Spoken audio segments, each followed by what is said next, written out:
What up, y'all? It is 2022 and it's election time again. Yeah.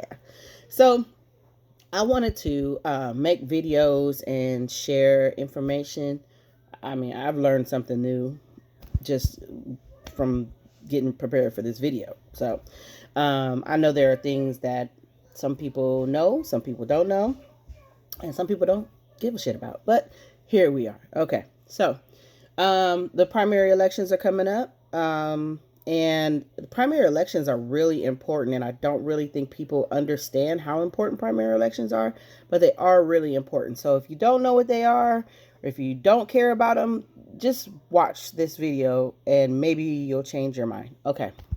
So, a primary election basically is going to say which candidate is going to run for the office, because you can only have one Democrat, one Republican, one independent. You can't have 50 people on the ballot. Okay.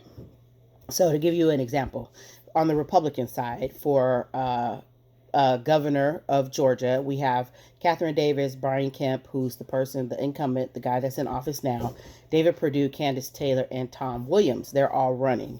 So for the primary election, we're going to narrow it down and say who's going to win the right to actually be on the ballot in November. So it doesn't have to be the incumbent. If Candace Taylor gets more votes, if people are saying, hey, I'm not feeling what Brian Kemp is doing, Candace Taylor is a better choice, you can vote for her. And if she gets the most votes, she will be the person that's on the ballot, and Brian Kemp won't even be on the ballot.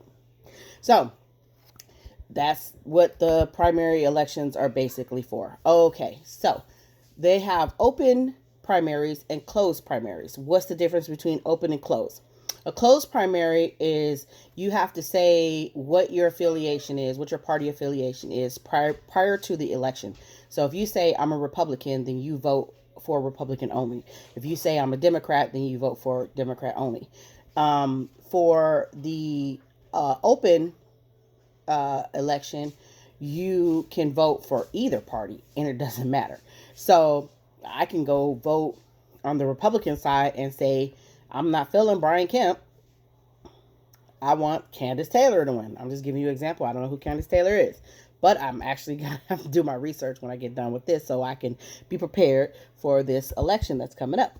So if you're not feeling, so pretty much if we rewind back to when Donald Trump was running, we could have gone to the primary elections and made sure he was not on the ballot. But I don't think a lot of us realize that we're capable of doing that, and that's what the primaries are pretty much for. Okay, so we went over open versus closed. Now, some states have opens and some states have closed. Just Google your state to find out what what you're capable of doing.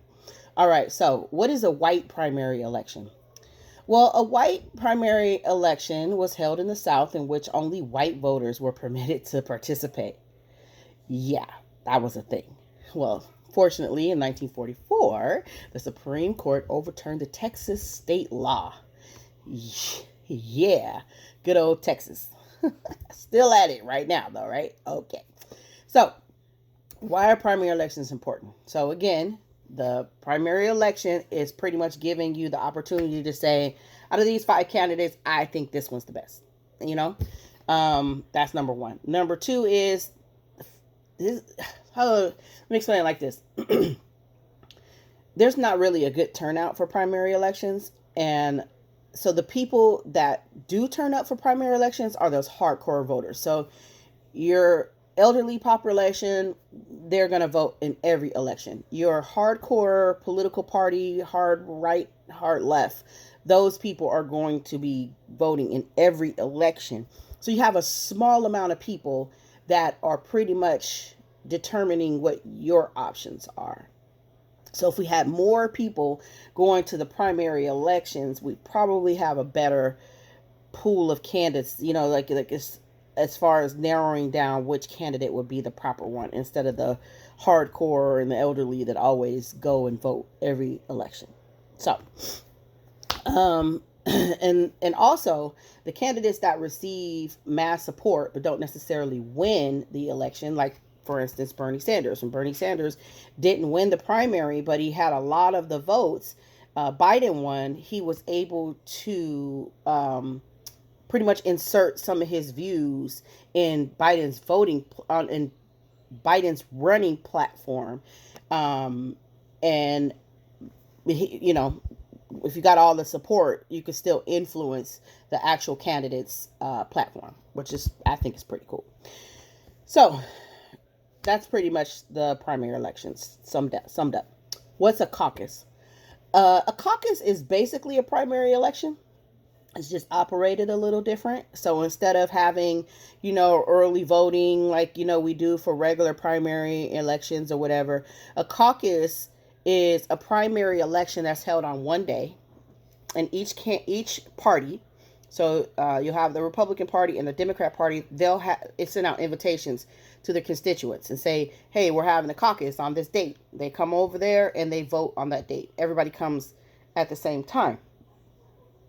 It's obviously closed elections. There are 9 states that currently hold caucuses. You have Iowa, Alaska, Nevada, North Dakota, Kansas, Wyoming, Hawaii, Kentucky, Republicans only, Maine, and Washington, Democrat Party only. But now we know why Mitch McConnell has been in power for 35 years. I mean, I find the process highly stupid and outdated. I mean, that's like a married couple sleeping in 2 twin beds. It just, why are you still doing that? Like, you know what I'm saying? You kind of limit yourself when you don't allow, you only got it for one day and you have this invitation only thing. You know what I'm saying? Like, I just think it's wrong, and I think it excludes people. But who am I?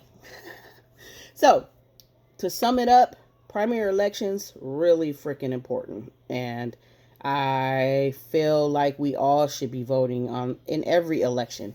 Oh, one other thing I wanted to point out. Well, I think I'll make a whole nother video because we're at 7 minutes already.